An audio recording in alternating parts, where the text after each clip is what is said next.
नमस्कार. आवाज मीडियाच्या बातमीपत्रात आपले स्वागत. मी सीमा काळे. जे पाहिलं तेच दाखवणार या प्रखर ध्येयाने चालू घडामोडींचा आढावा घेण्यासाठी पाहूयात आजच्या हेडलाईन्स. सांगली महानगरपालिका आचारसंहितेमध्ये काय करावे व काय करू नये. राज्य निवडणूक आयोग, महाराष्ट्र राज्य जनहितार्थ जारी. आवाज मीडिया न्यूज.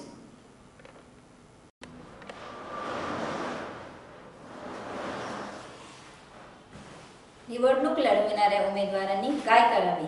पूर, अवर्षण, साथीचे रोग किंवा अन्य नैसर्गिक आपत्ती यामुळे बाधित झालेल्या क्षेत्रातील जनतेसाठी सहाय्यकारी व पुनर्वसनाच्या उपाययोजना चालू करता येतील व चालू असलेल्या योजना पुढे सुरू ठेवता येतील. मरणासन्न किंवा गंभीररित्या आजारी असलेल्या व्यक्तींना रोख रक्कम किंवा वैद्यकीय सवलती देण्याचे समुचित मान्यतेने पुढे चालू ठेवता येईल. मैदानासारख्या सार्वजनिक जागा सर्व पक्षांना निवडणुकीत उभे असलेल्या उमेदवारांना निवडणूक सभा घेण्यासाठी निपक्षपातीपणे उपलब्ध करून दिल्या जातील. विश्रामगृहे, डाक बंगले व इतर शासकीय निवासस्थाने वगैरे बाबतीत निवडणूक आयोगाने व त्या अनुषंगाने शासनाने काढलेल्या आदेशास संपूर्ण तथा अधीन राहून सर्व राजकीय पक्षांना व निवडणुकीस उभे असलेले सर्व उमेदवारांना समानतेच्या तत्वावर उपलब्ध करून देणे. इतर राजकीय पक्ष किंवा उमेदवार यांच्यावर करण्यात येणारी टीका ही त्यांची धोरणे, कार्यक्रम, पूर्वीची कामगिरी, पार पडलेली कामे केवळ या बाबींशी संबंधित असावी.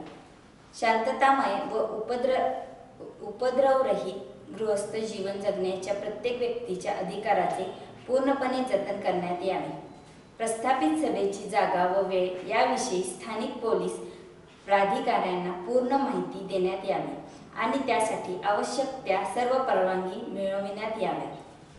प्रस्तावित सभेसाठी ध्वनिवर्धक किंवा कोणत्याही इतर अशा सवलतीचा वापर करण्यासाठी योग्य ती परवानगी मिळवली पाहिजे.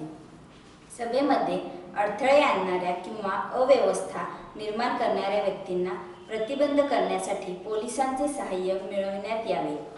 कोणत्याही मिरवणुकीची प्रारंभीची वेळ व जागा, मिरवणूक ज्या मार्गाने जाईल तो मार्ग व मिरवणुकीचे अखेर होईल अशी वेळ व स्थान ही बाब आगाऊ स्वरूपात निश्चितपणे ठरवण्यात यावी व पोलीस प्राधिकाऱ्यांकडून यासाठी आगाऊ परवानगी घेण्यात यावी.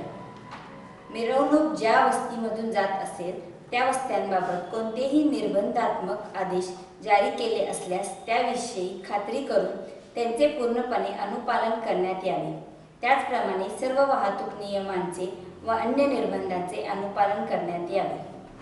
उमेदवार व त्यांच्या अधिकृत कार्यकर्त्यांनी विहित परवानगी घेऊन योग्य असे बिल्ले आणि ओळखपत्रे निवडून प्रशासनाकडून मिळवावीत आणि ती दर्शनी भागावर लावावीत. मतदारांना देण्यात येणाऱ्या ओळख चिठ्ठ्या साध्या पांढऱ्या कागदावर देण्यात येतील व त्यावर कोणतेही चिन्ह, उमेदवारांचे किंवा पक्षाचे नाव यांचा निर्देश असणार नाही. जे 6 निवडणूक निर्णय अधिकारी नेमलेले होते आणि 6 सहाय्यक निवडणूक निर्णय अधिकारी नेमले होते, हे 12 सगळे जॉईन झालेले आहेत आणि सर्वांनीच आपली कामाची काम सुरू केलेलं आहे. त्याबरोबर राज्य निवडणूक आयोगाच्या सूचनेप्रमाणे अजून 2 सहाय्यक निवडणूक निर्णय अधिकारी म्हणजे एकूण 3 सहाय्यक निवडणूक निर्णय अधिकारी नेमण्यात आलेले आहेत. हे 2 आणि 3 नंबरचे सहाय्यक निवडणूक निर्णय अधिकारी हे सर्व प्रक्रियेमध्ये निवडणूक निर्णय अधिकाऱ्यांना मदत करण्याच्या हेतून नेमण्यात आलेले आहेत. मतदार याद्याच्या कामकाजाची पूर्तता आम्ही पूर्ण केलेली आहे. त्याच्यामध्ये 4,24,179 मतदार आहेत. मतदार केंद्राची संख्या सुद्धा निश्चित करण्यात आलेली आहे, ती 544 आहे. मतदान केंद्र निहाय मतदार यादी सुद्धा आम्ही महानगरपालिकेच्या वेबसाईटवरती अपलोड केलेली आहे आणि फायनल मतदार यादी जी आहे, अंतिमरित्या मतदार यादी जी आहे तीही आम्ही जाहीर केलेली आहे. शहरामध्ये सध्या आचारसंहितेचा भंग होऊ नये म्हणून उपजिल्हाधिकारी दर्जाचे अधिकाऱ्यांच्या